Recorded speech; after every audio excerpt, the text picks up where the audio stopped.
There's a volcano at the end of this video. Join me on an epic adventure in northern Canada as I make my way through an ancient lava field, followed by a hike through dense boreal forest to the now extinct volcano that produced a huge lava flow over 8 million years ago.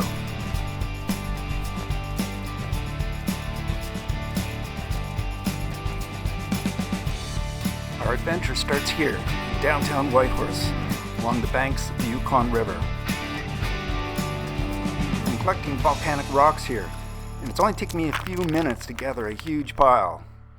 This is known as scoria. It has tiny pockets of air in it because when the lava was erupting, it was frothy. This beach has thousands of these rocks. We're just about a kilometer away from the base of the lava field. We're going to head there next, where we're going to find some bigger samples of scoria. Like this one, which is way too heavy to lift, so I'm not going to.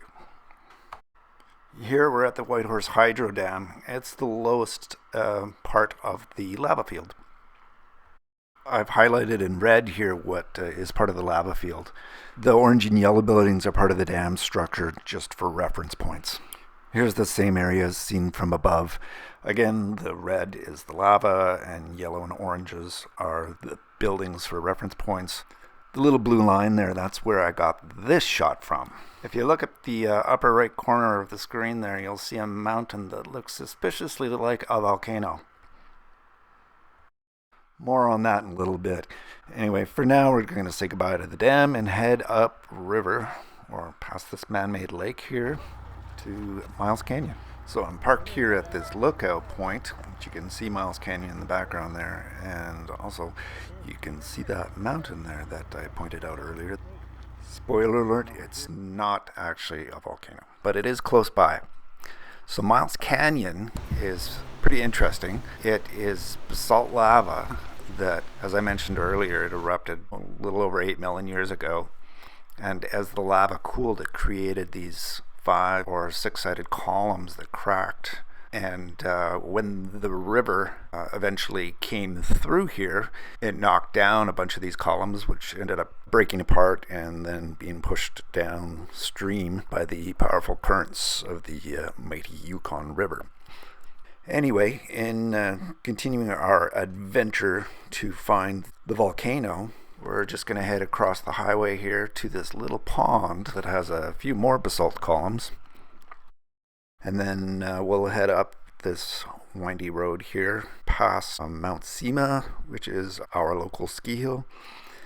But we're just going to drive right past that and go park about a kilometer down the road, where you can get a nice view of that mountain, which is not the volcano, but it actually is in shot at the bottom right-hand part of the screen there. So it's actually not that far from that mountain.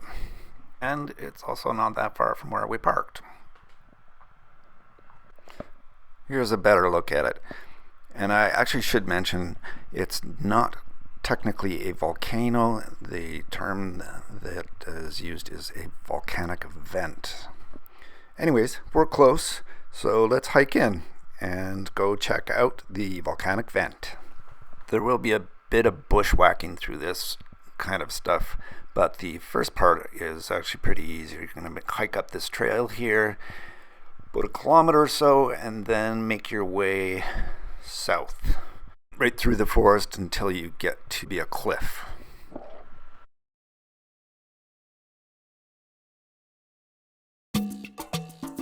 We're back in the lake there, but we're up high.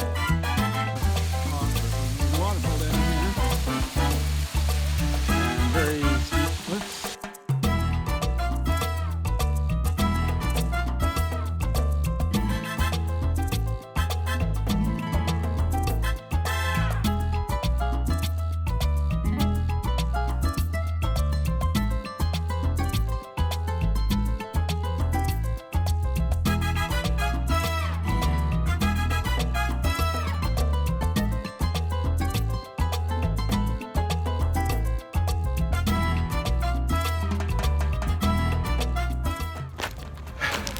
I'm out of breath.